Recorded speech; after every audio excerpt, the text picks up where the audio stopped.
So hello guys, welcome back to my channel. അപ്പോൾ നമ്മളിവിടെ ഉണ്ടാക്കാൻ പോകുന്നത് ഗപ്പിക്ക് പറ്റിയൊരു വെള്ളമാണ് കേട്ടോ ഗായ്സ്. ഈ വെള്ളത്തിൽ ഗപ്പിൻ്റെ ഗ്രോത്തൊക്കെ ഭയങ്കര ഫാസ്റ്റാവും. അതിനായിട്ട് നമുക്കൊരു ബദാമിൻ്റെ ഇല ഇതുപോലെ കഴുകിയെടുക്കണം. ജസ്റ്റ് ഒന്ന് എല്ലാ ഭാഗത്തോട്ടും വെള്ളം തട്ടിച്ചാൽ മതി. എന്നിട്ട് വളരെയധികം സിമ്പിളാണിത്.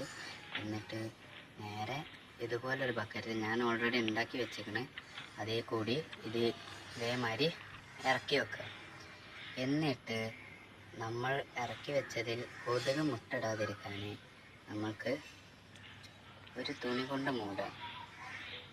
ഒരു തുണി എടുത്തിട്ട് ഇതുപോലെ ജസ്റ്റ് ഒന്ന് കവർ ചെയ്യാം.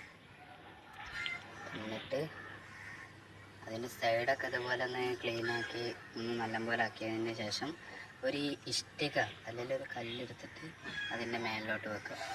അതാകുമ്പോൾ കൊതുകിൻ്റെ മുട്ടുണ്ടാവുകയില്ല. ഇതൊരു 6 ദിവസം ഇങ്ങനെ വെക്കുകയെന്നുണ്ടെങ്കിൽ നിങ്ങൾക്ക് മൊയ്ന കൾച്ചറിനെ കിട്ടും. എന്നിട്ട് നിങ്ങൾക്ക് ആ മൊയ്ന കൾച്ചറിനെ ഇട്ട് കൊടുക്കാനും ഈ വെള്ളം ഗപ്പിക്ക് ഒഴിച്ചു കൊടുക്കാനും പറ്റും. ഇത് ചെയ്താൽ ഇതിന് വളരെയധികം ഗ്രോത്ത് കിട്ടുന്നതാണ്. വീഡിയോ ഇഷ്ടപ്പെട്ട ലൈക്ക് ചെയ്യുക, ഷെയർ ചെയ്യുക, സബ്സ്ക്രൈബ് ചെയ്യുക.